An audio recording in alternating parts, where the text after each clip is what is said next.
एक नाम है कल्पना चावला। लेकिन ये सिर्फ एक अंतरिक्ष यात्री का नाम नहीं है, ये एक प्रतीक है, एक ऐसी कहानी जो आज भी न जाने कितने लोगों को हिम्मत देती है। तो चलिए आज उनकी इस असाधारण यात्रा को थोड़ा और करीब से जानते हैं। सच कहा है, उनका नाम ही अपने आप में एक प्रेरणा का स्रोत बन गया। एक ऐसा नाम जो यकीन दिलाता है कि सपने देखे जा सकते हैं और उन्हें हकीकत में बदला भी जा सकता है।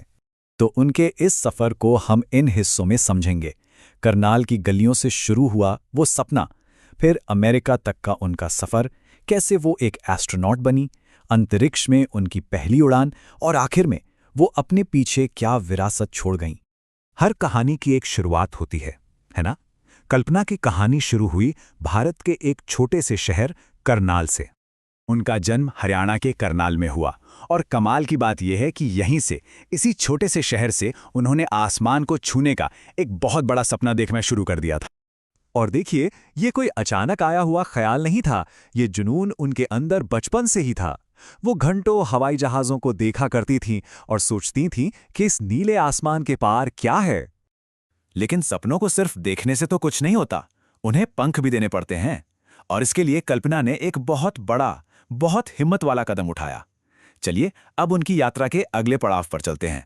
ये टाइमलाइन उनकी मेहनत और लगन की पूरी कहानी कहती है। पहले 1982 में पंजाब इंजीनियरिंग कॉलेज से एरोनॉटिकल इंजीनियरिंग की डिग्री ली, फिर 80 के दशक में वो अमेरिका चली गईं और देखिए 1988 तक उन्होंने एरोस्पेस इंजीनियरिंग जैसे मुश्किल विषय में पीएचडी भी पूरी कर ली।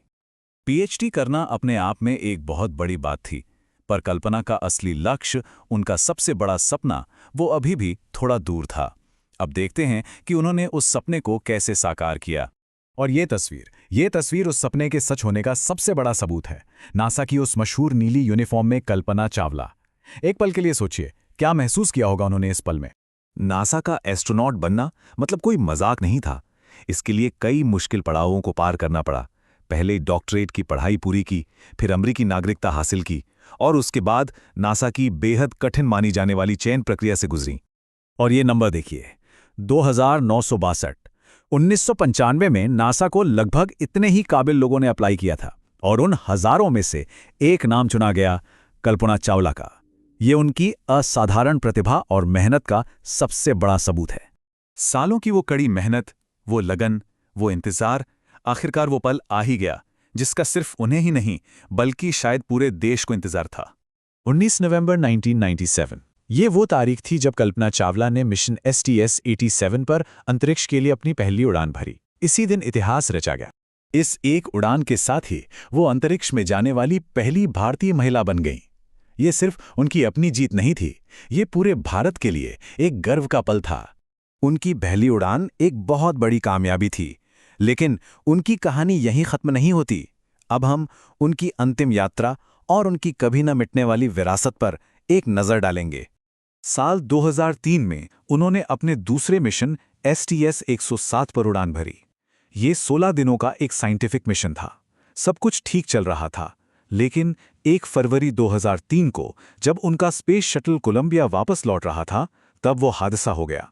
रिपोर्ट्स बताती हैं कि जब शटल पृथ्वी के वायुमंडल में दोबारा दाखिल हो रहा था तो उसे जबरदस्त तापमान का सामना पड़ा, लगभग 1650 डिग्री सेल्सियस। इतना ज्यादा तापमान कि शटल तबाह हो गया। वो भले ही आज हमारे बीच नहीं है, लेकिन उनकी हिम्मत, उनकी मुस्कान और उनकी कहानी, वो हमेशा हमारे साथ रहेगी। तो असल में उनकी विरासत क्या है? वो सिर्फ एक एस्ट्रोनॉट नहीं थीं, वो एक रास्ता दिखाने वाली थीं। उन्होंने ये साबित कर दिया कि कोई भी सपना इतना बड़ा नहीं होता जिसे पूरा ना किया जा सके।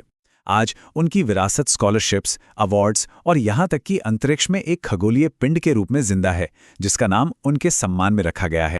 कल्पना चावला ने एक रास्ता बनाया जिस पर आज बहुत से लोग चल रहे हैं। उनकी कहानी ये सवाल छोड़ जाती है कि प्रेरणा की इस मशाल को अब कौन आगे लेकर जाएगा? वो अगले कंधे किसके होंगे?